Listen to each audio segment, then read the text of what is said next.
আসসালামু আলাইকুম প্রিয় দর্শক, অন্য মঞ্চের আলাপচারিতায় আপনাদের সকলকে স্বাগত জানাচ্ছি। প্রিয় বন্ধুরা, প্রীতি, সালাম এবং শুভেচ্ছা নেবেন। সেনাবাহিনীতে আবার রদবদল হলো এবং গুরুত্বপূর্ণ অনেক পদে আবার নতুন মুখ এসেছে। কেন এত অল্প সময়ের মধ্যে তড়িঘড়ি করে এত রদবদল? এই রদবদলের পরবর্তী স্টেপ কি? তাহলে কি সেনাপ্রধান জেনারেল ওয়াকার খানের বিদায় আসন্ন? নতুন যে পদগুলো দেখলাম, বিশেষ করে কোয়ার্টার মাস্টার জেনারেল হিসেবে লেফটেন্যান্ট জেনারেল শাহিনকে আনা হয়েছে, যিনি এনডিসির কমান্ড্যান্ট ছিল। কিউএমজি যিনি ছিলেন ফাইজুর রহমান, তাকে এনডিসিতে পাঠানো হয়েছে। ফাইজুর রহমানকে আসলে পররাষ্ট্র মন্ত্রণালয়ে হ্যান্ডওভার করবার কথা ছিল, একদম শেষ মুহূর্তে সে নানানভাবে হাত পা ধরে সে এনডিসিতে রয়ে গেছে। এছাড়া আরো অনেক পদেই আপনারা জানেন যে পদায়ন হয়েছে। এই পদায়নের কনসিকুয়েন্স কি, এটা কিভাবে সেনাপ্রধানকে এফেক্ট করতে পারে, সেটা নিয়ে আমরা কিছু কথা বলবো। 2024 সালের 5ই আগস্ট মনে আছে, এবং তখন থেকে আমরা দেখছি যে সেনাপ্রধান জেনারেল ওয়াকার খানের সাথে জামাতে ইসলামের আমির ডক্টর শফিক, তাদের যে সেক্রেটারি জেনারেল, এদের কিন্তু নিয়মিত যোগাযোগ, এবং প্রতি সপ্তাহে নিয়ম করে আমির এবং সেক্রেটারি জেনারেল তারা কিন্তু জেনারেল ওয়াকারের সাথে মিটিং করতেন এবং তারা সেই মিটিং এ সিদ্ধান্ত নিতেন।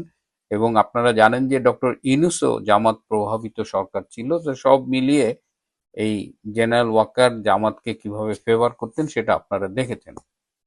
আইসিটির যে চিফ প্রসিকিউটর ছিল অ্যাডভোকেট তাজুল ইসলাম, সেই তাজুল প্রতি সপ্তাহে জেনারেল ওয়াকারের সাথে মিটিং করতেন, ওয়াকারের বাসায় যেতেন এবং ওয়াকারের কাছ থেকে ইনস্ট্রাকশন নিয়ে আসতেন কাকে কিভাবে সাজা দেওয়ার ব্যবস্থা করতে হবে, কাকে খালাস করতে হবে। এবং এই তাজুলকে দিয়েই এই অনেকগুলো ব্রিলিয়ান্ট আর্মি অফিসারকে আইসিটিতে নেওয়া হয়েছিল। এই আইসিটিতে নেওয়ারও একটা উদ্দেশ্য ছিল যে এদের সাজা দেওয়া হবে, এবং এদের বিরুদ্ধে অভিযোগ কি এরা ফ্যাসিস্ট শেখ হাসিনার সরকারের নাকি লোক। এবং বিশেষ করে ডিজিএফ এর যে পরপর 3জন ডিজি ছিল, তাদের উপরে বিশেষ আক্রোশ ছিল এই জেনারেল ওয়াকার খান এবং জামাতিদের, এবং তাদের যেভাবে হ্যারাস করা হয়েছে। এই যে আর্মিদের আইসিটিতে নেওয়া হলো, তারা তো সরকারি দায়িত্ব পালন করেছে। তাদের মধ্যে একজনকে এই যে রামপুরায় গোলাগুলির ভিডিও বানিয়ে সেখানে সাইমুলেশন অনেক কিছু করে এই প্রথম আলো ডেইলি স্টারদের সাথে মিলে রেদওয়ান নামে একজন lieutenant colonel, brilliant junior officer, তাকে পর্যন্ত আইসিটিতে এমনভাবে উপস্থাপন করলো মনে হলো সে খুব বড় দাগের খুনি। তো এইভাবে জেনারেল ওয়াকার কিন্তু একের পর এক গেম খেলে গেছে। দুর্নীতি দমন কমিশনে general Waker brigadier retired Hasan নামে একজনকে কমিশনার পদে বসিয়েছে।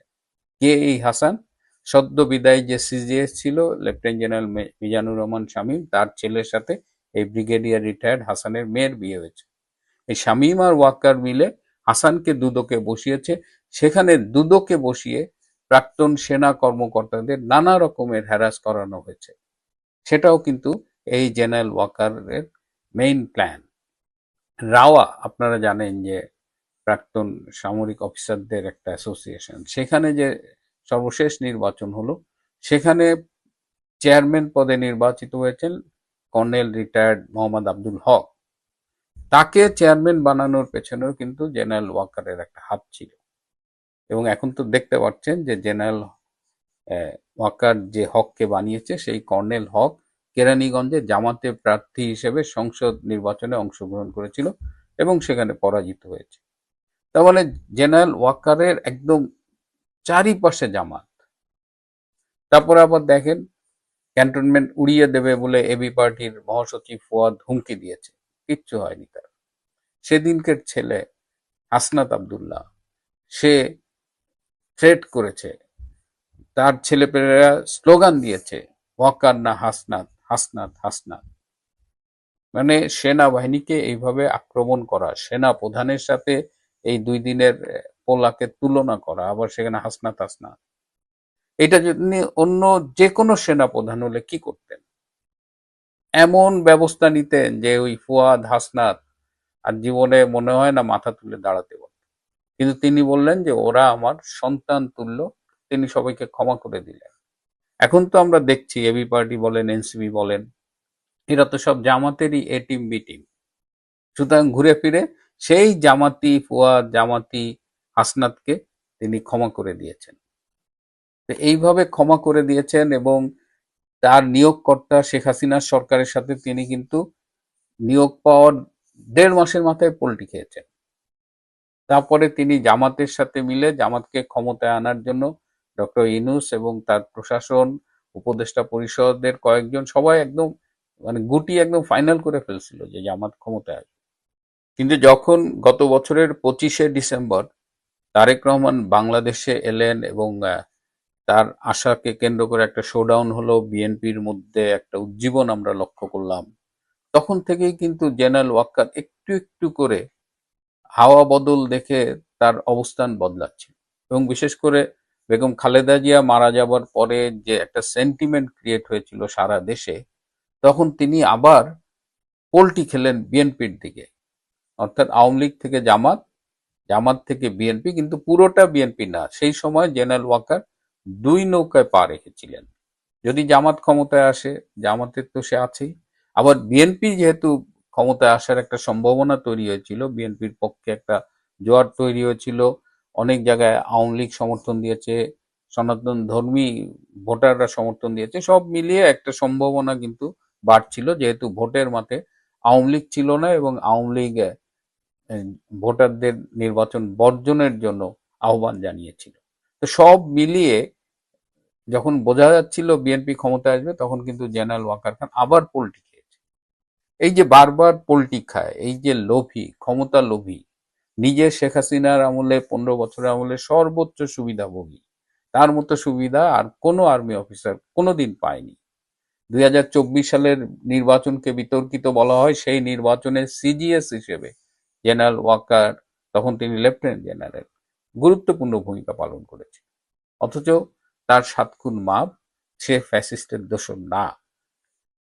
তো এখন এই জেনারেল ওয়াকার এখনো সেনা প্রধান আছে, এটা নিয়ে কিন্তু বিএনপির ভেতরে আলোচনা চলতেছে। বিএনপির নীতি নির্ধারণী পর্যায়ে জেনারেল ওয়াকারকে নিয়ে ভিন্ন মত রয়েছে। তারা মনে করে যে তার নিয়োগকর্তার সাথে বেইমানি করতে পারে, যে বারবার ক্ষমতার লোভে নিজের স্বার্থের জন্য পোলটি খেতে পারে, সে বিএনপির মিত্র নাকি আসলে সব সুযোগ বুঝে বিএনপির বিরুদ্ধেও পোলটি খাবে। এই জন্য জেনারেল ওয়াকার খানকে সেনাপ্রধানের পদ থেকে সরিয়ে দেবার ব্যাপারে আলোচনা চলছে। এবং এই যে সাম্প্রতিক যে রদবদলগুলো হলো, এই রদবদলের মধ্য দিয়ে কিছু জিনিস কিন্তু খুব স্পষ্ট হয়ে উঠেছে। জামাতপন্থী ফয়জুরকে সরিয়ে দেওয়া হলো, পাকিস্তানপন্থী কামরুলকে পররাষ্ট্র মন্ত্রণালয়ে হ্যান্ডওভার করা হলো, সিজিএস হিসেবে আনা হলো লেফটেন্যান্ট জেনারেল মাইনুকে, কোয়ার্টারমাস্টার জেনারেল হিসেবে আনা হলো মাইনুর চেয়ে একটু সিনিয়র লেফটেন্যান্ট জেনারেল শাহিনকে। এবং এই পদায়নগুলো খেয়াল করলে বোঝা যায় যে যে কোনো দিন ওয়াকারকে মানে বিদায় দেবার আয়োজন সম্পূর্ণ হয়ে গেছে। যদি খুব তাড়াতাড়ি ওয়াকার চলে যায়, তাহলে তার রিপ্লেসমেন্ট কিন্তু করা হলো। আর যদি মনে করা হয় যে না, কয়েক মাস সময় নিয়ে ওয়াকারকে বিদায় জানানো হবে, সেই সেকেন্ড ব্যাকআপটাও কিন্তু এই রদবদলের মধ্য দিয়ে আয়োজন করা হয়েছে। এখন সবাই তাকিয়ে আছে এই মীর জাফর বেঈমান সেনাপ্রধান ওয়াকার খানকে কখন তারেক রহমান সরিয়ে দেন। এটি যেমন তার সরকারের নিরাপত্তার জন্য প্রয়োজন, তেমনি দেশের জন্য প্রয়োজন। বন্ধুরা, আজ এ পর্যন্তই, ভালো থাকবেন। আসসালামু আলাইকুম দর্শক, দেখেন আপনারা এই যে দৌড়টা দেখেন, কি দৌড়ের উপরে আছে, মানে দৃশ্যটা দেখেন না। আরে এই বীর মহাবীর, হ্যাঁ, থানা জ্বালিয়ে দিয়েছে, হবিগঞ্জের বানিয়াচং থানা জ্বালিয়ে দিয়েছে, এসআই সন্তোষকে পুড়িয়ে মেরেছে, গাছে ঝুলিয়ে মেরেছে। বেশি দিন না ভাই, এখনো 6 মাস হয় নাই, জানুয়ারির 2 তারিখ হবিগঞ্জ থানায় গিয়ে বসে সেই হুঙ্কার ছেড়েছিল। আর এই বীর পুরুষ এখন দেখেন লেজ গুটিয়ে আবার সেই থানার দিকেই ছুটছে। ছাত্র দলের দাবর খেয়ে সে এখন থানায় গিয়ে আশ্রয় নিচ্ছে আর বারবার চোরের মতন পেছনে তাকাচ্ছে। এই বীর পুরুষ শুধু জুলাই আগস্ট হত্যাকাণ্ডের সঙ্গে সম্পৃক্ত না, নিজে নিজে স্বীকারোক্তি দিয়েছে, সে স্বীকার করেছে নিজে যে সে জুলাই আগস্ট হত্যাকাণ্ডে জড়িত ছিল। এবং এরপরে আমার মাথায় দুইটা প্রশ্ন আসছে, দুইটা জিনিস আমি সন্দেহ করছি। এই দুটো জিনিস আমি আপনাদেরকে একটু বলতে চাই এই লোকের, এই ছেলের ক্ষেত্রে। তার আগে একটু আপনারা ঘটনাটা জানেন, ঘটনাটা কি হয়েছে। সে ঘটনা হচ্ছে, বানিয়াচং থানা জ্বালিয়েছি, এসআই সন্তোষকে পুড়িয়েছি বলে থানায় ওসির সামনে বসে হুমকি দিয়ে চলতি বছরের শুরুতে দেশব্যাপী আলোচনার ঝড় তুলেন হবিগঞ্জের বৈষম্য বিরোধী ছাত্রনেতা মাহাদি হাসান। 5 মাসের মাথায় সেই মাহাদি নিজেকে বাঁচাতে আশ্রয় নিলেন থানা পুলিশের কাছে। ছাত্রদলের কর্মীরা হামলা চালাতে আসছেন অভিযোগ করে মাহাদি বুধবার 10 জুন নিজের ফেসবুক অ্যাকাউন্টে লাইভ করেন। এ সময় দেখা যায় তিনি আতঙ্কে কাঁপছেন। প্রাণ বাঁচাতে আরেকজনকে সঙ্গে নিয়ে রিকশায় করে ছুটছেন হবিগঞ্জ সদর থানার দিকে। লাইভের শেষ দিকে তিনি থানা কম্পাউন্ডের ভেতরে ঢুকে পুলিশের কাছে সাহায্যের আর্তি জানান। বৈষম্য বিরোধী ছাত্র আন্দোলনের সাবেক সমন্বয়ক ও সংগঠনটির হবিগঞ্জ জেলা সাধারণ সম্পাদক মাহাদি হাসান লাইভে দাবি করেন ছাত্র দলের কর্মীরা তার উপর হামলা চালানোর উদ্দেশ্যে ধাওয়া করেছেন। এই ঘটনায় তিনি সদর থানায় আশ্রয় নিয়েছেন। আমি আপনাদেরকে ডক্টর ইউনূস সরকার বিদায় নেওয়ার আগেই আপনাদেরকে বলেছিলাম না, ছাত্রলীগ আওয়ামী লীগ দরকার নেই, ছাত্রলীগ আওয়ামী লীগ পাইলে পরে কি দশা হবে এই মাহাদিদের, এইটা দুশ্চিন্তা আছে বলেই তারা এখন ভিন্ন পথ খুঁজছে। সে ভিন্ন পথের কথা আমি আপনাদেরকে বলবো। কিন্তু ছাত্র দলে যে ডলা দিবে এদেরকে, কারণ এক বনে তো দুই বাঘ থাকতে পারেন, দুই সিংহ থাকতে পারে না। এক ঘর মে দো পীর নেহি রয়েগা। এই মাহাদিরা জুলাই আগস্ট আন্দোলনের পরে লুটপাট, চাঁদাবাজি, হবিগঞ্জের যত রকম স্বেচ্ছাচারিতা সবকিছু করেছে। ছাত্রদল ক্ষমতায় আসার পরে তারা কি ধোয়া তুলসী পাতা? ছাত্রদল কি কমিউনিস্ট পার্টি যে মাহাদিরা ছড়ি ঘুরাবে সেই ইউনূসের 18 মাসের মতন, আর ছাত্রদল চুপচাপ শুনবে? আপনাদেরকে আমি সবসময় বলেছিলাম যে ইউনূস গেলে পরে এইসব বিড়ালরা সব চুপসে যাবে, এবং হয়েছেও তাই। ইউনূসের বিদায়ের 6 মাস হইতে পারলো না, 3 মাসের মাথায় এরা এখন গর্তের দিকে ছুটছে। এবং ছাত্রদলের ভয়ে, ছাত্রদলের দাবরানি খেয়ে ফেসবুক লাইভে মাহাদি বলেন, ছাত্রদল আমার উপর সামনে এসে অ্যাটাক করতে আসতেছে, আমার কি পার্সোনাল কোনো মতামত দেওয়ার অধিকার নাই? ছাত্রদলের লোকজন আমার পেছনে ধাওয়া দিচ্ছে। ঘটনা কি হয়েছে জানেন? এই ছেলে বেগম খালেদা জিয়া, জিয়াউর রহমান সম্পর্কে মোটামুটি আপত্তিকর লেখা লিখেছে ফেসবুকে। ছাত্রদলের কি সেটা হজম করার কথা?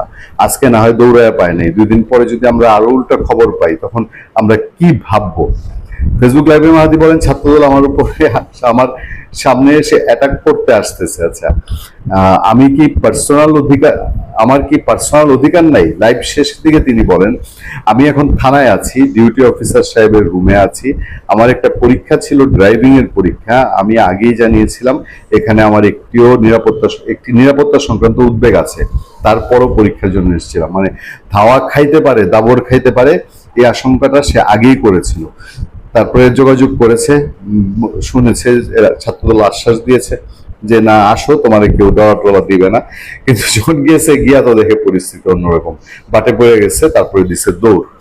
আচ্ছা, আরো একটি কাহিনী আছে। দেখেন, আমি যে বললাম যে আমার 2টা অবজারভেশন আছে। একটা অবজারভেশন হলো কি জানেন, এই ছেলে জান প্রাণ দিয়ে দেশ থেকে চম্পট দেওয়ার চেষ্টা শুরু করেছে। কয়েকদিন আগে ইন্ডিয়া গেছে, ইউরোপীয় একটা দেশে ভিসা নেওয়ার জন্য। ইন্ডিয়া গিয়ে ক্রিপ্টোকারেন্সি সহ ধরা খায়া আবার দেশে ব্যাক করছে। এখন এই যে এই সময়ে সে টাইপিং এর পরীক্ষা দিচ্ছে না, ড্রাইভিং সার্টিফিকেট নিচ্ছে, এইটারও নিশ্চয়ই কোনো একটা কারণ আছে। সে আসলে এই দেশ থেকে চম্পট দিতে চায়, কারণ ওই যে আওয়ামী লীগ আসছে, এই আতঙ্কে তো তারা আরো কাঁপছে। আচ্ছা, আসার সময় রিক্সায় ছিলাম, তার পেছন থেকে আমাকে হামলা করার জন্য ধাওয়া দেওয়া হয়। মাহাদি হাসানের দাবি, তিনি আগেই বিষয়টি সংশ্লিষ্টদের অবগত করেছিলেন, পরীক্ষা দিতে পারবেন বলে সংশ্লিষ্টরা তাকে আশ্বস্ত করেছিলেন। তবে ঘটনাস্থলে পৌঁছানোর পর পরিস্থিতি বদলে যায়। এবছরের শুরুতে এক যুবককে গ্রেফতার করে হবিগঞ্জ শায়েস্তাগঞ্জ থানা পুলিশ। এরপর 2 জানুয়ারি তাকে ছাড়াতে থানায় যান মাহাদি হাসানের নেতৃত্বে একদল শিক্ষার্থী। এক পর্যায়ে ওসির কক্ষে ঢুকে পড়েন মাহাদি হাসান। তাকে দম্ভ নিয়ে বলতে শোনা যায়, আমরা জুলাই আন্দোলনকারীরা সরকারকে ক্ষমতায় বসিয়েছি। আপনি প্রশাসনের লোক হয়ে আমাদের ছেলেকে গ্রেফতার করেছেন। হবিগঞ্জে সবচেয়ে গুরুত্বপূর্ণ আন্দোলন হয়েছিল, এখানে 10 জন নিহত হয়েছে। বানিয়াচং থানা আমরা পুড়িয়ে দিয়েছিলাম, এসআই সন্তোষকে আমরা আগুনে জ্বালিয়ে দিয়েছিলাম। আমাদের এতগুলো ছেলে কি এমনি এমনি ভেসে এসছে? সেই দম্ভ করা মাহাদি আজকে থানায় গিয়ে যান বাঁচাচ্ছে। বিষয়টি নিয়ে প্রচন্ড সমালোচনা তৈরি হলে 3 জানুয়ারি মাহাদিকে গ্রেফতার করে পুলিশ। তবে সমর্থকদের বিক্ষোভের প্রেক্ষাপটে 4 জানুয়ারি তাকে জামিনে মুক্ত দেন। ওই যে তখন ইউনুস আমলের জামিন, এদের এই সমন্বয়কদের জামিন ছিল পানিবাদ, ফলে সে মুক্তি পেয়ে যায়। এসআই সন্তোষের নির্মম যে হত্যাকাণ্ড, এটা বাংলাদেশের ইতিহাসে কলঙ্কের সেরা হয়ে থাকবে এবং পুলিশ বাহিনীর কলিজায় একটা বড় দুঃখ গাথা হয়ে থাকবে। আমি এটুকুই শুধু বলতে চাচ্ছি, পাপ কখনো বাপকেও ছাড়ে না। এই মাহাদি তারই বোধহয় একটা উৎকৃষ্ট উদাহরণ। বাংলাদেশের অত্যন্ত জনপ্রিয় একটি দৈনিকের সম্পাদক, যাকে ইউনূস সরকার আসার পরে জোর করে ক্ষমতাচ্যুত করা হয়, তার সঙ্গে আলাপ আলোচনায় তিনি বলছিলেন শেখ হাসিনা নেই, তার পদত্যাগের বিষয়টি এখন আলোচনার বাইরেই চলে গেছে। এ বিষয়ে কি করার থাকতে পারে বা আইন কি বলে, সেটা নিয়ে আজ কথা বলবো আপনাদের সঙ্গে। 2024 সালে ভয়ঙ্কর পরিস্থিতিতে শেখ হাসিনার নিরাপত্তার দায়িত্বে নিয়োজিত থাকা রাষ্ট্রের সংশ্লিষ্ট বাহিনী তাকে রক্ষা করার জন্য তার জীবন বাঁচাতে রাষ্ট্রীয় প্রোটোকলে দেশের বাইরে নিয়ে যান এবং সেখানে রেখে আসেন। সেভাবেই তিনি সেখানে আছেন। তার স্ট্যাটাসটা কি? পরবর্তীতে ডক্টর মোহাম্মদ ইউনূস নামক এক ব্যক্তি প্রধান উপদেষ্টা হিসাবে দায়িত্ব গ্রহণ করেন এবং আরো কিছু উপদেষ্টারা বেশ কিছুদিন রাষ্ট্র বা সরকার পরিচালনা করেন। তাদের নেতৃত্বে একটা নির্বাচন হয়। সেই নির্বাচনে বর্তমান প্রধানমন্ত্রী তারেক রহমান এবং তার সরকার নির্বাচিত হয়ে ক্ষমতা গ্রহণ করে। বর্তমান পার্লামেন্ট ফাংশন করছে। আইনগত বিষয় নিয়ে আমরা কথা বলব। ওই সম্পাদক সাহেব অত্যন্ত জনপ্রিয় এবং পরিচিত মুখ। তিনি বললেন, এখন তো সরকার হয়ে গেছে, তাহলে এটা নিয়ে আলাপ আলোচনা বা আইনগত বিষয়ের আর কি অবকাশ আছে? আর কোনো কিছু অবশিষ্ট নাই, এমন ভাবে তার কথা বললেন এবং তিনি জানতে চাইলেন। আমি এই বিষয়টা নিয়ে একটু রিসার্চ করলাম। সেই রিসার্চ নিয়ে আজকে আপনাদের সঙ্গে কথা বলবো। 1958 সালে আইয়ুব খান ইস্কেন্দার মির্জাকে ক্ষমতাচ্যুত করে তিনি সামরিক শাসক হয়ে যান। এটা নিয়ে মামলা হয়। সেই মামলায় তৎকালীন বিচারপতি মুনির রায় দিয়ে বললেন ডক্ট্রিন অফ নেসেসিটি, প্রয়োজনের তাগিদে তাকে ক্ষমতা দখল করতে হয়েছে বা ক্ষমতা নিতে হয়েছে, এটা প্রয়োজনের তাগিদে। এভাবে তিনি একটা ভ্যালিডিটি দিলেন ইস্কেন্দার মির্জাকে উচ্ছেদ করে আইয়ুবের ক্ষমতা দখল করাকে। এই বিষয়টি সামনে চলে আসলো পরবর্তীতে। বিচারপতি হামিদুর রহমান ইয়াহিয়া খানের ক্ষমতা দখলের বিষয়টি সংক্রান্ত মামলায় ফুল বেঞ্চ জাজমেন্ট দিলেন। জাজমেন্ট দিয়ে বললেন, আনকনস্টিটিউশনাল পারসন, অর্থাৎ সাংবিধানিকভাবে যিনি ক্ষমতা দখল করার এখতিয়ার সম্পন্ন ছিলেন না, এমন কোন ব্যক্তি যদি ক্ষমতা দখল করে, তাহলে সেটাকে ডক্ট্রিন অফ নেসেসিটি, অর্থাৎ প্রয়োজন ছিল এই কথা বলে ভ্যালিডিটি দেওয়ার কোনো সুযোগ নাই। অর্থাৎ সাংবিধানিকভাবে যিনি ক্ষমতা গ্রহণ করার জন্য এখতিয়ার সম্পন্ন ছিলেন না, তিনি এটা করতে পারেন না। তিনি ইয়াহিয়া খানের ক্ষমতা দখলকে অবৈধ শুধু না, ক্ষমতা দখল করার যে প্রক্রিয়া এবং বিষয়, সেটাকে অপরাধ হিসাবে গণ্য করে তার বিচারের জন্য সিদ্ধান্ত দিলেন। এই রায়টা হল 1972 সনে রিপোর্টেড কেস। একইভাবে সিন্ধ হাইকোর্টের পাকিস্তানের সাবেক প্রধান বিচারপতি ইফতেখার মাহমুদের বিখ্যাত রায়, সেই রায়ে Pakistan federal court, Sindh high court bar association versus federal of Pakistan নামে পরিচিত এই মামলায় রায় দিয়ে বললেন, যার কোনো এখতিয়ারই ছিল না ক্ষমতা দখল করার, তিনি ক্ষমতা দখল করতে পারেন না। আর যদি তিনি করেন, তাকে কোনোভাবে ডক্ট্রিন অফ নেসেসিটি মানে প্রয়োজনের তাগিদে অনিবার্য ছিল এই অজুহাত দিয়ে হবে না। কারণ ডক্ট্রিন অফ নেসেসিটি এই প্রিন্সিপালটা হয়েছিল আইনানুগ প্রক্রিয়ায় যেখানে অনিবার্যতা, শুধু সেই ক্ষেত্রে। তা যিনি আইনানুগ বা কনস্টিটিউশনালি এন্টাইটেলড না, তিনি কোনোভাবে ইন্টারফেয়ার করা বা ক্ষমতা দখল করা, এটাকে বৈধতা দেওয়ার সুযোগ নাই। তাহলে পাকিস্তানের আসমা জিলানির মামলায় এবং সিন্ধ হাইকোর্ট বার অ্যাসোসিয়েশনের মামলায় প্রধান বিচারপতি হামিদুর রহমান এবং পরবর্তীতে প্রধান বিচারপতি ইফতেখার জাজমেন্ট দিয়ে বললেন আইয়ুবকে বৈধ ঘোষণা করাটা যথার্থ ছিল না, সেটাকে রিভাইজ করে দিলেন। বাংলাদেশে বঙ্গবন্ধু হত্যার পরে ক্ষমতা দখল এবং তার পরবর্তী সকল কৃতকার্যকে বৈধতা দিয়ে সংবিধানের ৫ম সংশোধনী পাশ করা হয়েছিল জিয়াউর রহমান ক্ষমতায় থাকা অবস্থায়। জিয়াউর রহমানকে বৈধতা দেওয়ার জন্য জিয়াউর রহমান, মোস্তাক, বিচারপতি আবু সাদাত মোহাম্মদ সাইম এদেরকে এবং যারা বঙ্গবন্ধুকে খুন করেছিল তাদেরকে ৫ম সংশোধনী মামলায় আমাদের সুপ্রিম কোর্ট, বাংলাদেশের সুপ্রিম কোর্ট বলে দিলেন না, কোনোভাবেই এটাকে বৈধতা দেওয়া যাবে না। তারা সেটাকে অবৈধ ঘোষণা করলেন এবং এই জাতীয় তস্করের মতো দেশদ্রোহিতা নিয়ে যারা অবৈধ প্রক্রিয়ায় ক্ষমতা দখল করে এবং এ জাতীয় অন্যায় করে, সংবিধান লঙ্ঘন করে, তাদের বিচারের জন্য আইন প্রণয়ন করার কথা বলে দিলেন। এর প্রেক্ষিতেই কিন্তু সংবিধানের ৭ অনুচ্ছেদ সংযুক্ত হয় যে যারা সাংবিধানিক বিধিবিধানকে অস্বীকার করবে, ভায়োলেট করতে প্ররোচনা যোগাবে, সমর্থন করবে, অনুসমর্থন করবে, তারাও অপরাধী, তাদের বিচার করতে হবে এবং তাদের অপরাধকে বলা হবে রাষ্ট্রদ্রোহিতা। জেনারেল এরশাদ ক্ষমতা দখল করার পরে একই প্রক্রিয়ায় তিনি তার দখলকে বৈধতা দেওয়ার জন্য তার সংখ্যাগরিষ্ঠতার জোর দিয়ে তিনি সংসদে সংবিধানের ৭ম সংশোধনী আনলেন, পাশ করলেন। সেটাকেও আমাদের সুপ্রিম কোর্ট বলে দিল না, এটা অবৈধ, হবে না।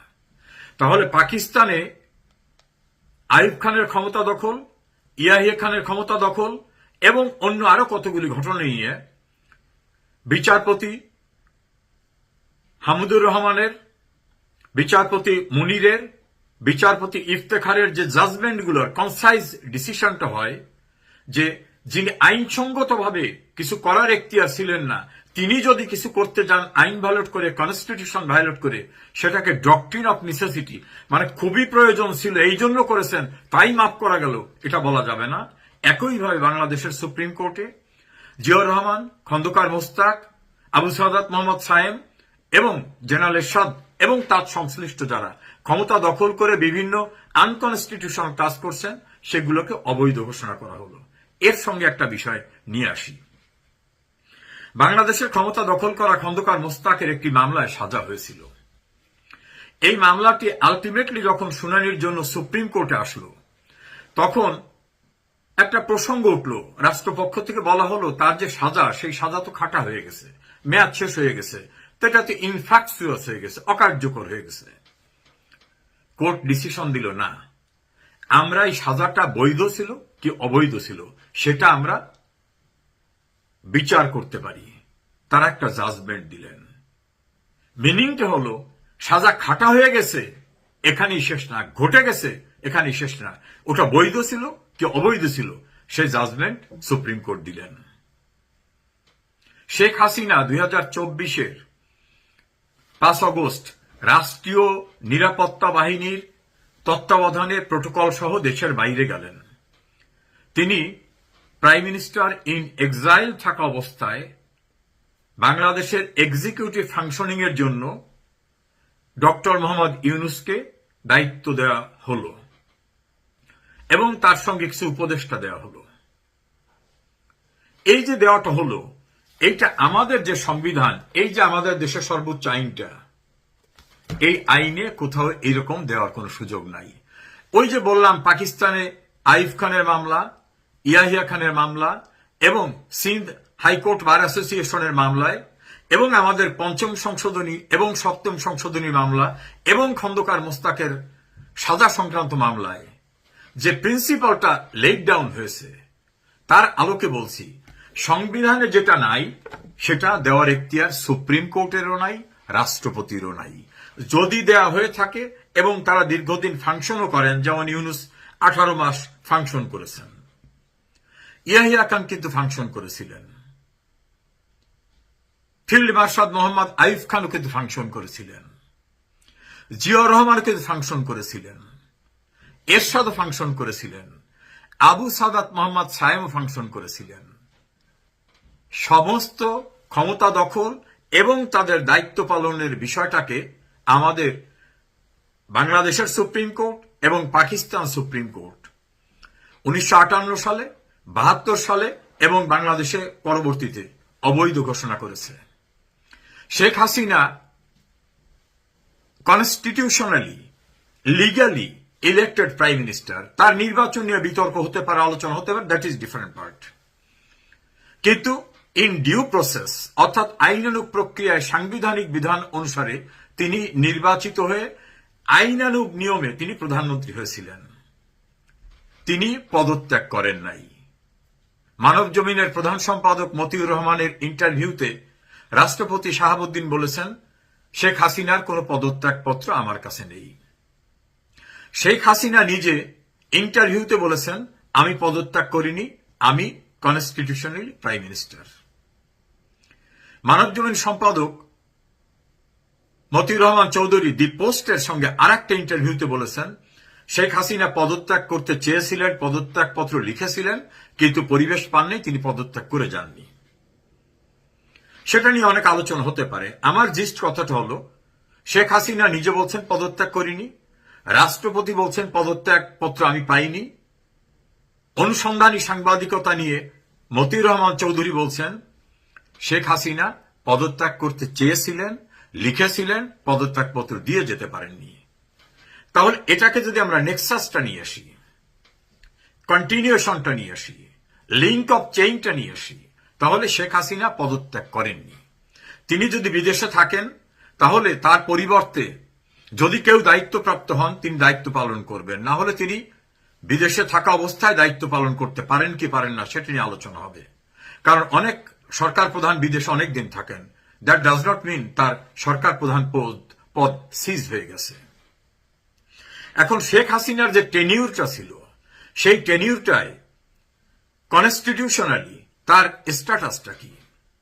আমি যেটা বলছিলাম যে একজন বিখ্যাত সাংবাদিক এবং একটি অত্যন্ত জনপ্রিয় বাংলা দৈনিকের সম্পাদককে এ কথাটাই বলেছি যে আজ হোক কাল হোক এটা নির্ধারিত হবে, শেখ হাসিনার বৈধ নির্বাচিত হওয়ার বিষয়টিকে আনুষ্ঠানিকভাবে, অর্থাৎ সংবিধানের 57 অনুচ্ছেদে যেখানে বলা হয়েছে প্রধানমন্ত্রীর পদ শূন্য হবে কখন, তিনি কোন সময় রাষ্ট্রপতির নিকট পদত্যাগপত্র যদি প্রদান করেন, অথবা তিনি যদি সংসদ সদস্য না থাকেন, অথবা সংসদের সংখ্যাগরিষ্ঠ সদস্যদের সমর্থন হারাইলে প্রধানমন্ত্রীর পদত্যাগ করিবেন, কিংবা সংসদ ভাঙিয়ে দিবার জন্য লিখিতভাবে রাষ্ট্রপতিকে পরামর্শ প্রদান করিবেন, এবং অনুরূপ পরামর্শ প্রদান করিলে রাষ্ট্রপতি যদি সংসদ ভাঙিয়ে দেন, অর্থাৎ সংসদ ভেঙে দিতে হবে, তাও শেখ হাসিনার লিখিতভাবে রাষ্ট্রপতিকে অনুরোধ করতে হবে, অথবা শেখ হাসিনা কনফিডেন্স হারাবেন, অথবা তিনি সংসদ সদস্য পদ হারাবেন, অথবা তিনি রিজাইন দেবেন।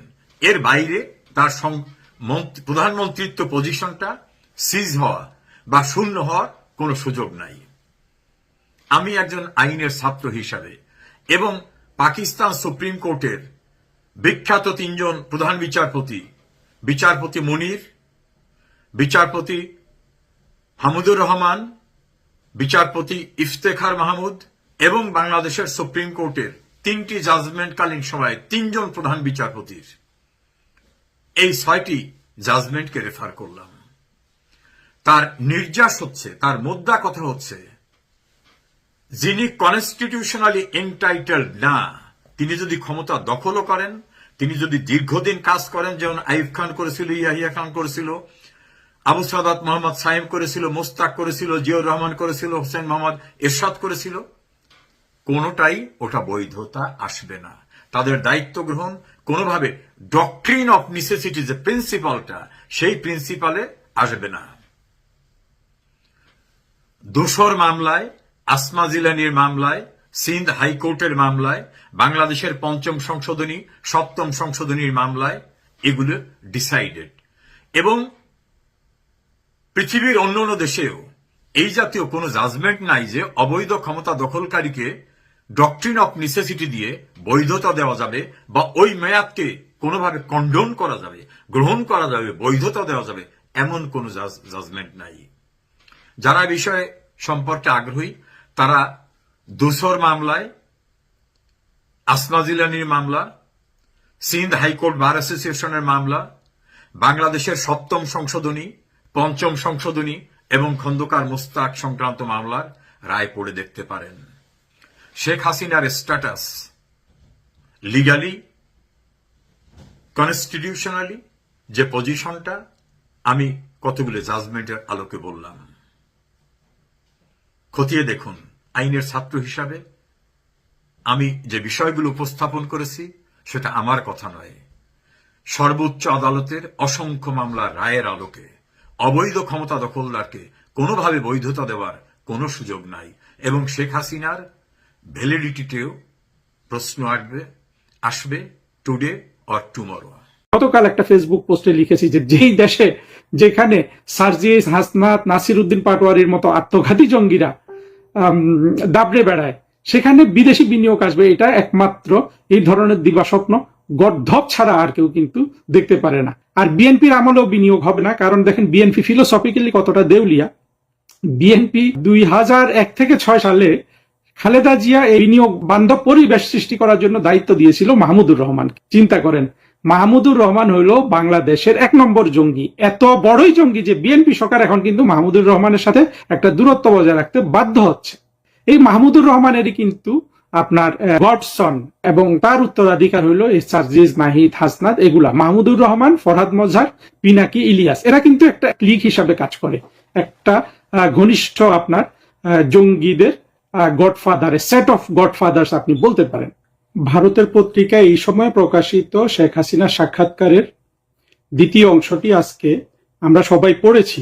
শেখ হাসিনা আগে যে কথাগুলো বলেছিলেন সেগুলো পুনরায় তিনি সুস্পষ্ট করেছেন। আপনারা নিশ্চয়ই লক্ষ্য করেছেন একটা জিনিস, যে ২০২৪ জঙ্গি উত্থানের পর বাংলাদেশের রাষ্ট্র ক্ষমতা থেকে সরে যাওয়ার পর থেকে প্রধানমন্ত্রী শেখ হাসিনা এখন পর্যন্ত একটা কথা তিনি বলেননি যেটা অবান্তর ছিল, যেটা পরবর্তীতে তাকে সেই কথা থেকে সরে আসতে হয়েছিল। দ্বিতীয় অংশ থেকে আমি সবচেয়ে যে জিনিসটা পাই সেটা হলো প্রধানমন্ত্রী শেখ হাসিনার মানবিক গুণাবলী। সে বিষয়ে একটু আলোচনা করব এখানে। প্রশ্নকর্তা তাকে তার পদত্যাগপত্র নিয়ে প্রশ্ন করেছেন, সেটা প্রধানমন্ত্রী শেখ হাসিনা সুস্পষ্ট জানিয়ে দিয়েছেন। যা বলেছেন তার অর্থ হলো যে তিনি জঙ্গিদের আক্রমণের মুখে পদত্যাগপত্র লেখারও সময় পাননি। পদত্যাগপত্র লেখার সময় পেলেও প্রধানমন্ত্রী শেখ হাসিনা পদত্যাগপত্র লিখতেন, আমার সেটা মনে হয় না। কারণ এই শেখ হাসিনা ৫০-৬০ বছরের রাজনৈতিক জীবনের উত্তরাধিকার এবং রাজনৈতিক জীবনের অধিকার। এই অবস্থায় তিনি ভালো করেই জানেন যে পদত্যাগপত্রটি দেয়া ঠিক হবে না, ঠিক তিনি তাই করেছেন। তবে এখানে আমার একটা দুর্ভাগ্য হলো যে প্রশ্নকারীও যেটা করেছে, বাংলাদেশের এই যে মতিউর রহমান চৌধুরী বিড়ি খেয়ে ঠোঁট পুড়ে ফেলা একটা আবর্জনাকে নিয়ে আমাদের আলোচনা করতে হচ্ছে। এমনকি প্রধানমন্ত্রী শেখ হাসিনাকে এই বিষয়ে উত্তর দেয়া হচ্ছে, যে বলেছিল যে শেখ হাসিনা ৩ পৃষ্ঠার পদত্যাগপত্র লিখে সেটা উনি ভ্যানিটি ব্যাগে করে নিয়ে গেছেন। এটা নিয়ে বাংলাদেশে নানান হাস্য তামাশার সৃষ্টি হয়েছে। কিন্তু সত্য কথা হলো প্রধানমন্ত্রী শেখ হাসিনা প্রথম দিন থেকে বলে এসেছেন তিনি পদত্যাগ করেননি, কোনো ধরনের পদত্যাগপত্র জমা দেননি, রাষ্ট্রপতির সাথে এই বিষয়ে তার কোনো এমনকি কথাও হয়নি। এইটা যে জিনিসটা সুস্পষ্ট করে সেটা হলো প্রধানমন্ত্রী শেখ হাসিনা এখনো বাংলাদেশের বৈধ প্রধানমন্ত্রী। আর সেটাই স্বাভাবিক, বাংলাদেশে এর মধ্যে যা কিছু হয়ে গেছে, ২৪ জঙ্গি উত্থান তো আমরা জানি এটা একটা ষড়যন্ত্রমূলক সরকার পরিবর্তনের জন্য জঙ্গিরা হত্যাকাণ্ড চালিয়ে আপনার একেবারে বর্বরতা চালিয়ে ঢাকা শহরের মানুষকে নানান ধরনের অভিনয়ে প্রভাবিত করে রাস্তায় নামিয়ে তারা একটা ভয়াবহ কাণ্ড ঘটিয়েছিল। ষড়যন্ত্র করে যেটা করা হয়, অভিনয় করে মানুষকে যে জন্য নামানো হয়, সেটা কি গণ অভ্যুত্থান? সেটা গণ অভ্যুত্থান নয়, সেটা ষড়যন্ত্রই ছিল। এই ষড়যন্ত্র তো বৈধ কিছু নয়।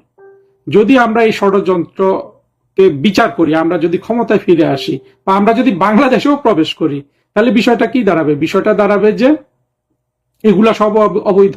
ইউনূসের ক্ষমতা গ্রহণ অবৈধ, তারেক রহমানের ক্ষমতা গ্রহণ অবৈধ, সবকিছু কিন্তু অবৈধ হয়ে যায়। ফলে এই একাধিক অবৈধ কার্যক্রমের ফল হলো প্রধানমন্ত্রী শেখ হাসিনা এখনো বাংলাদেশের বৈধ প্রধানমন্ত্রী। আপনি প্রশ্ন করতে পারেন যে বাস্তবে কি সেই বাস্তবতা কি আছে? এইখানে অবশ্য আমি আপনার সাথে একটু একমত পোষণ করতে পারি। বাস্তবতাটা জটিল এবং সেটা নিরসনের জন্য বিএনপির উপর আপনার এক ধরনের রাজনৈতিক প্রজ্ঞা নাজিল হতে হবে। সেটা হলো বিএনপি তো ক্ষমতায় এসে 24-এর জঙ্গি কোয়ালিশনের অভ্যন্তরীণ আপনার আয়োজনের একটা নির্বাচনে, সেই আয়োজনের নির্বাচন যেটা আমি এর আগেও বলেছিলাম, বাংলাদেশে এর চেয়ে খারাপ নির্বাচন হয়েছিল একমাত্র 15ই আগস্ট, যেটা প্রধানমন্ত্রী বেগম খালেদা জিয়া করেছিলেন। কিন্তু প্রধানমন্ত্রী বেগম খালেদা জিয়া 15ই আগস্ট 1996 সালে যে নির্বাচন করেছিলেন, সেটার একটা সৎ উদ্দেশ্য ছিল। কারণ হলো গণ আন্দোলনের মুখে খালেদা জিয়া কনভিন্সড হয়েছিলেন বা গণ আন্দোলন তাকে বাধ্য করেছিল যে তত্ত্বাবধায়ক সরকার সংবিধানে সংযোজন করতে। সেই জন্য তিনি নির্বাচন করে তারা অতি দ্রুত তত্ত্বাবধায়ক সরকারের হাতে ক্ষমতা ছেড়ে দিয়ে আবার নির্বাচনের জন্য তিনি আসেন, যে নির্বাচনের পরে আওয়ামী লীগ কিন্তু ক্ষমতায় এসেছিল। কিন্তু 2024-এর নির্বাচনটি এর চেয়েও খারাপ। কিন্তু এর ফলেও এইটাতে তারেক রহমান ক্ষমতা দখল করেছেন এবং উনি হয়তো এখন স্বপ্ন দেখছেন যে উনি 5 বছর ক্ষমতায় থাকবেন। এইটাই যদি হয়ে থাকে, তারেক রহমান যদি এই দিকেই যান, এত দুর্বল নির্বাচনের মাধ্যমে যদি উনি ক্ষমতায় টিকে থাকতে চান, তাহলে কিন্তু এমন ঘটনা ঘটে যেতে পারে প্রতিক্রিয়া হিসাবে প্রধানমন্ত্রী শেখ হাসিনার রাষ্ট্র ক্ষমতায় অধিষ্ঠিত হতে মধ্যখানে কিন্তু আর কোনো নির্বাচন লাগবে না। কারণ সাংবিধানিক ধারাবাহিকতায় এখনো কিন্তু প্রধানমন্ত্রী শেখ হাসিনা বৈধ প্রধানমন্ত্রী। এটা আপনাদের কাছে যারা বিশেষ করে বাংলাদেশের বর্তমান পরিস্থিতিতে যারা এটাকে হাস্যকর মনে করবেন, তাদের সাবধানতার জন্য আমি যেটা বলবো, দেখুন, রাষ্ট্রটা তো সেই ইউনূসও চালাতে পারেনি, তারেক রহমানও চালাতে পারেনি। তারেক রহমান যদি একেবারে জনসমর্থন নিয়ে একটা সম্পূর্ণ ভালো নির্বাচনের মাধ্যমেও ক্ষমতায় অধিষ্ঠিত হন, তাহলেও দেখবেন যে তারেক রহমান রুটিন কাজ করার বাইরে কোনো কাজ করতে পারছেন না।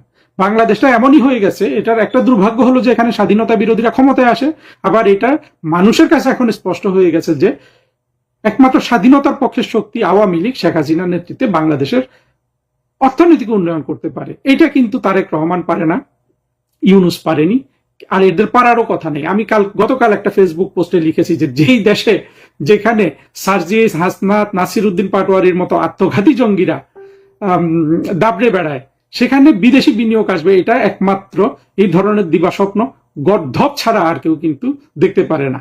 হ্যাঁ, আপনারা যদি মনে করেন বুদ্ধিমান, আপনারা সেই দিবাস্বপ্ন দেখে যেতেই পারেন, কিন্তু বাস্তবতা হলো যে 2024-এর 5ই আগস্টের পর যে জঙ্গি উত্থান হয়ে গেছে, তারপরে কিন্তু বাংলাদেশে আর কখনো 1 পয়সাও কিন্তু বিদেশি বিনিয়োগ আসেনি।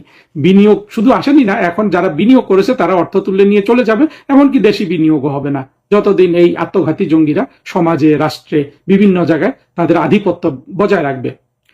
এটার প্রমাণ কি? প্রমাণ হলো যে আসছে না তো। বাংলাদেশের জন্য, বাংলাদেশের আজকের যে অর্থনৈতিক দুরবস্থা, এইটা কাটিয়ে ওঠার জন্য তো বিদেশিদের আস্থা লাগবে বাংলাদেশের অর্থনৈতিক কর্মকাণ্ডের উপর। হ্যাঁ, এমনিতেও মানতে হবে যে বাংলাদেশে বিদেশিরা এসে বিনিয়োগ করবে, সেটা অনেক প্রতিবন্ধকতা আছে, কিন্তু সেই প্রতিবন্ধকতাগুলো ছাড়িয়ে গেছে তো কিন্তু জঙ্গিদের আপনার আধিপত্য। সার্জিস হাসনাত নাহিদ, যত জঙ্গি আছে, ফুয়াদ, মাসুদ, এই ইত্যাদি একেবারে ককটেল একটা জঙ্গিতন্ত্র যে দেশে চালু হয়ে গেছে। তারা যা করছে দেশের মধ্যে, এইটা বিদেশিরা দেখছে না।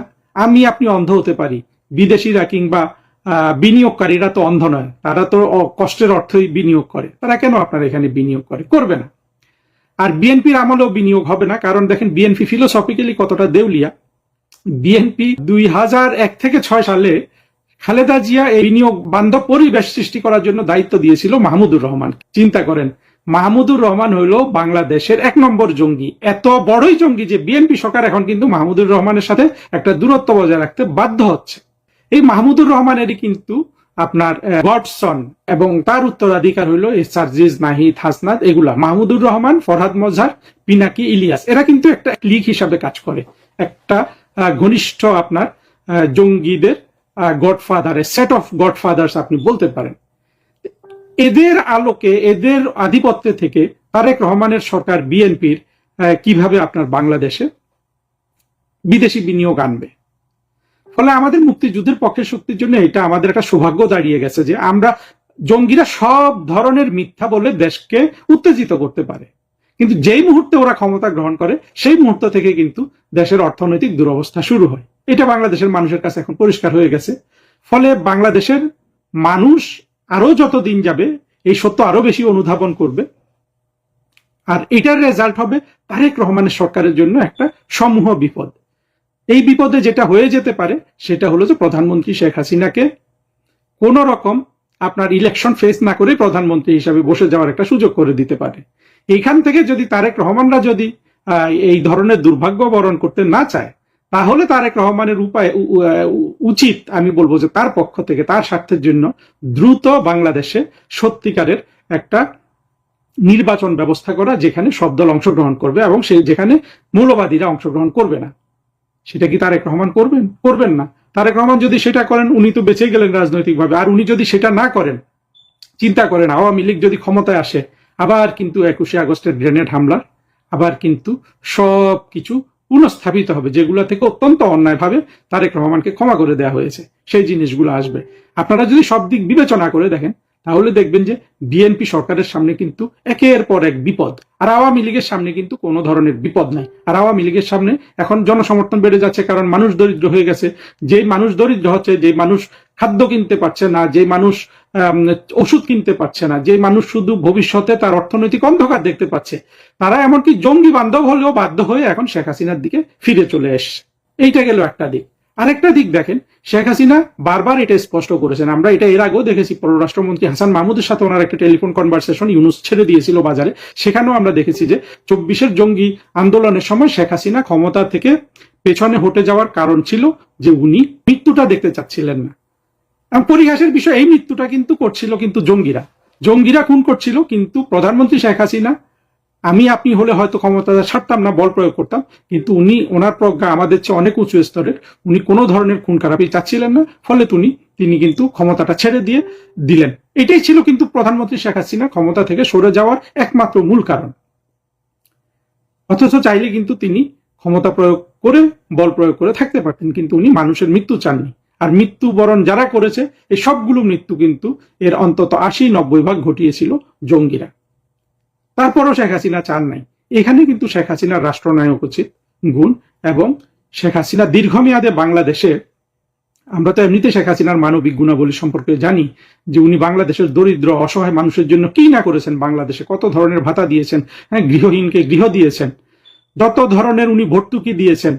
আপনি দেখেন তারেক রহমানের সরকার এসে তেলের দাম বাড়ালো, বিদ্যুতের দাম বাড়ালো, নানান চাতুর্যের মাধ্যমে। প্রধানমন্ত্রী শেখ হাসিনা কিন্তু এই কাজগুলা করতেন অত্যন্ত সংবেদনশীলতার সাথে এবং একান্ত বাধ্য হয়ে, এবং কখনো কোনো চালাকির আশ্রয় না নিয়ে। শেখ হাসিনা মানবিক গুণে যা যা বাংলাদেশের মানুষকে দেখিয়েছেন, সেটা আজকে বাংলাদেশের মানুষের কাছে পৌঁছে দেওয়া আমাদের জন্য খুবই জরুরি। কারণ হলো, একদিক থেকে শেখ হাসিনা যত মানবিক হয়েছেন, জঙ্গি, স্বাধীনতা বিরোধী, মৌলবাদীরা কিন্তু তত তার বিরুদ্ধে, তার নামের উপর কালিমা লিপ্ত করেছে, মিথ্যা কথা বলেছে, বারবার শেখ হাসিনাকে ফ্যাসিস্ট বলে।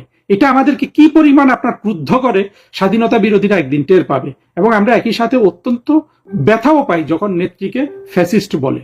এবং যা হয়, এই জঙ্গিরা কিন্তু সবকিছু, তারা ফ্যাসিস্ট বলেছে শেখ হাসিনাকে, নিজেরা এসে ফ্যাসিস্টের চেয়েও ভয়াবহ আচরণ করেছে। সেটা আমরা ইউনুসের আচরণে দেখেছি।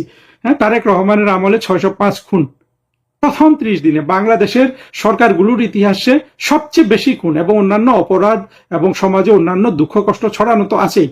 এই অবস্থায় আপনি তারেক রহমানের সরকারকে দেখবেন, বিপরীতে মানুষ কিন্তু শেখ হাসিনার ওই 16 বছরের শাসনকে কিন্তু মূল্যায়ন করতে থাকবে। তারপরে এই যে মৃতের সংখ্যা নিয়ে যেসব মিথ্যা কথা বলা হয়েছে, জাতিসংঘ থেকে শুরু করে ইউনুস থেকে, বাংলাদেশের স্বাধীনতা বিরোধীরা মিথ্যা বলতে বলতে তারা এত পাকা হয়ে গেছে যে ওরা সব জায়গায় শেখ হাসিনার যে কোনো একটা ঘটনায়, আপনার যেখানে কোনো মানুষ মারা যায় নাই, সে 5ই মের হেফাজত কাণ্ডে, সেখানেও কিন্তু ওরা লক্ষ লক্ষ মৃত্যু দেখেছে, হাজার হাজার মৃত্যু দেখেছে। পরবর্তীতে ইউনুস আসছে, তারেক রহমান আসছে, তারা কিন্তু এটা তদন্ত করে ওই যে ক্লেমগুলা করে, এর মধ্যে অবশ্য অধিকারের আদিলুর 64 মৃত্যুর একটা মিথ্যা তালিকা হাজির করেছিল, এটা আওয়ামী লীগ সরকারের সময়। ওই তালিকাতেও দেখা গেছে যে তালিকাতে সবগুলা মিথ্যা কথা, একজনের নাম 4 বার দিয়েছে, একজন এমন লোকজনের মাদ্রাসা ছাত্রদের নাম তুলেছে যে আসলে হেফাজতের এই জায়গায় আসেই নেই, অর্থাৎ 5 মে শাপলা চত্বরে আসে নাই।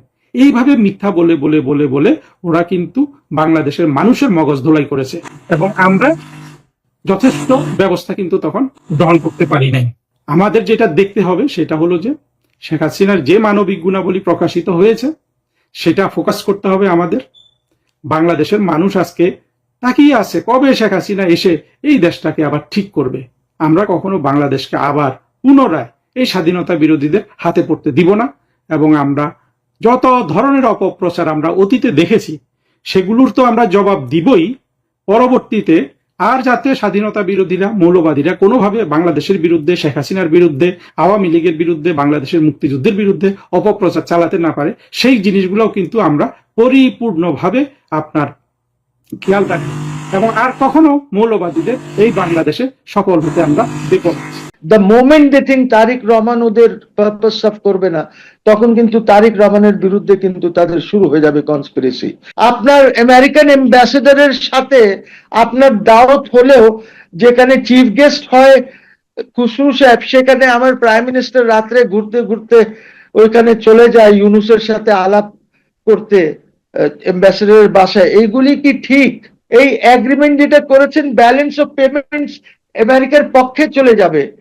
এতদিন শেখ হাসিনার সময় তো ব্যালেন্স অফ পেমেন্ট আমাদের পক্ষে ছিল, আমেরিকার পক্ষে ছিল না balance of payment.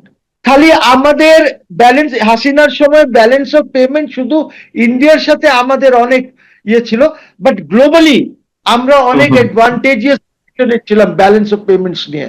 So please, আমার মনে হয় এই সরকারকে এই জিনিসগুলি সব দেখা উচিত, নাহলে আপনি বিপদে পড়বেন। আপনি বিপদে পড়বেন।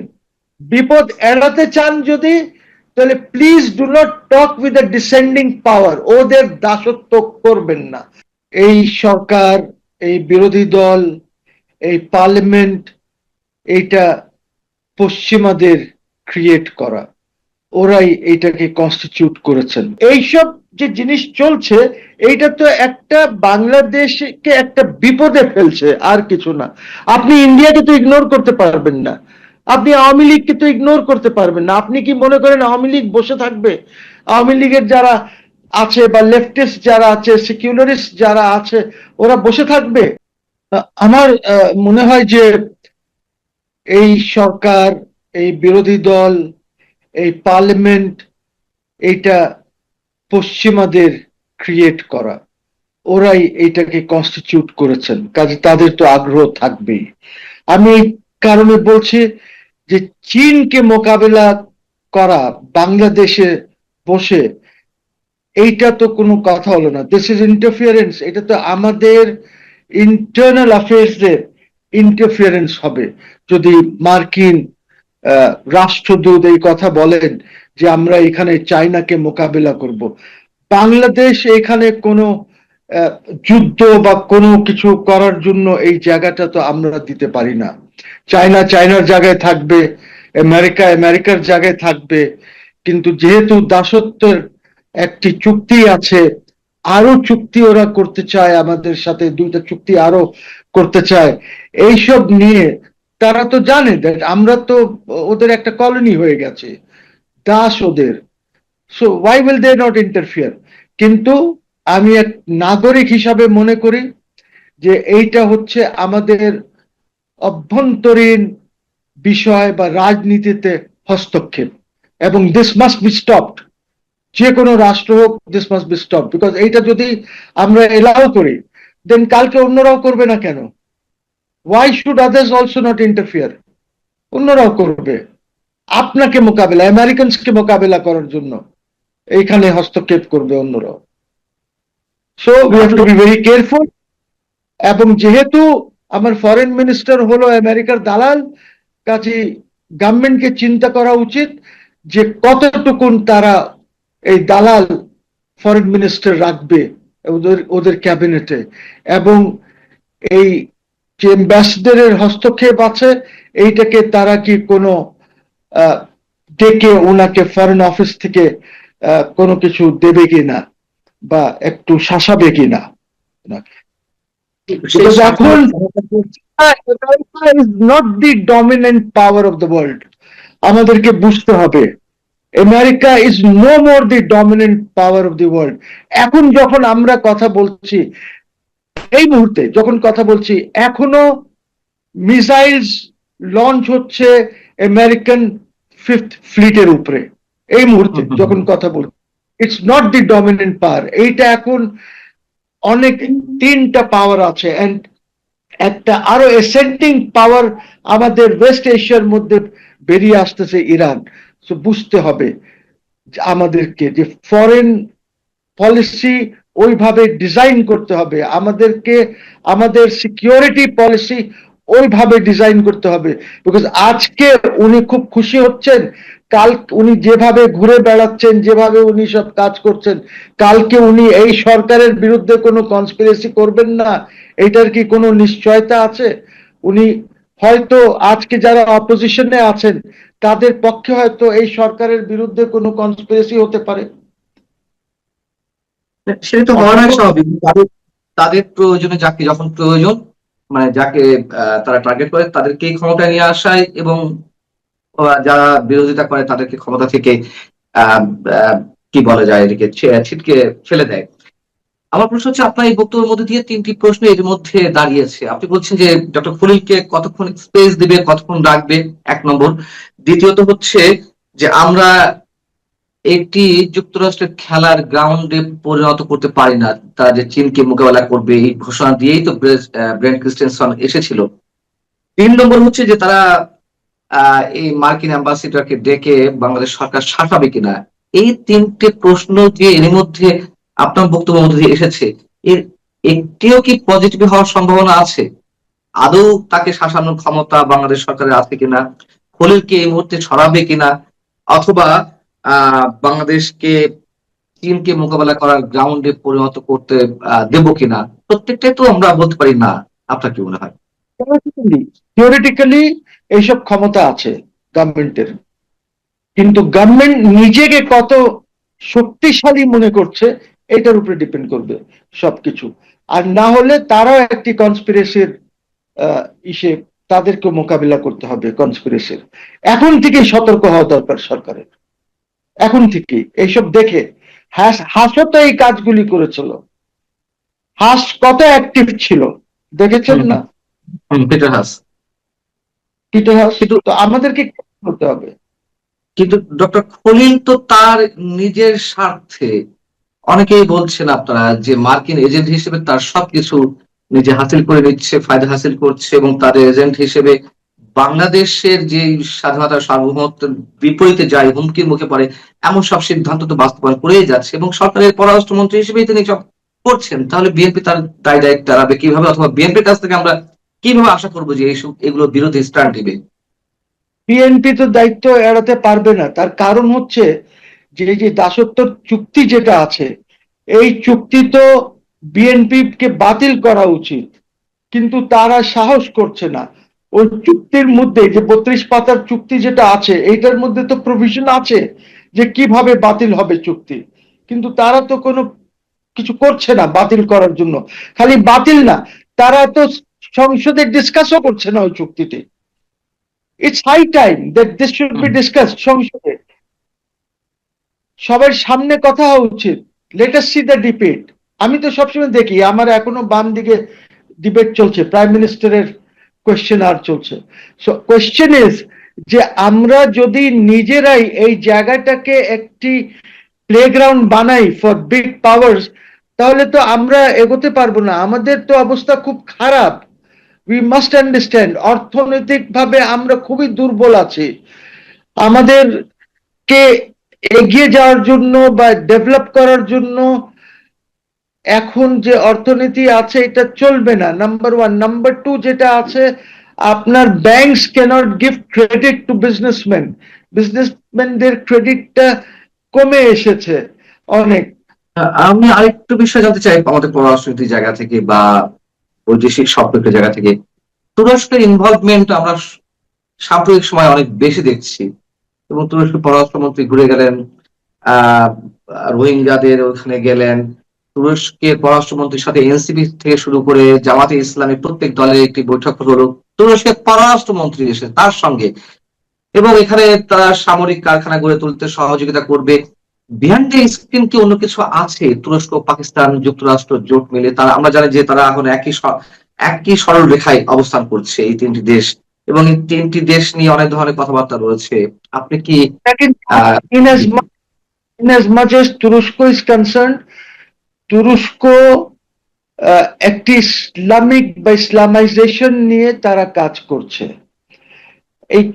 এই কারণে বলি যে যখন ধরেন এবি পার্টি যখন ফর্ম হয়েছিল, তখন আমি ছবি দেখেছি, ওনার যিনি এখন সভাপতি আছেন, তখন জেনারেল সেক্রেটারি ছিলেন, উনি ছবি পোস্ট করেছেন।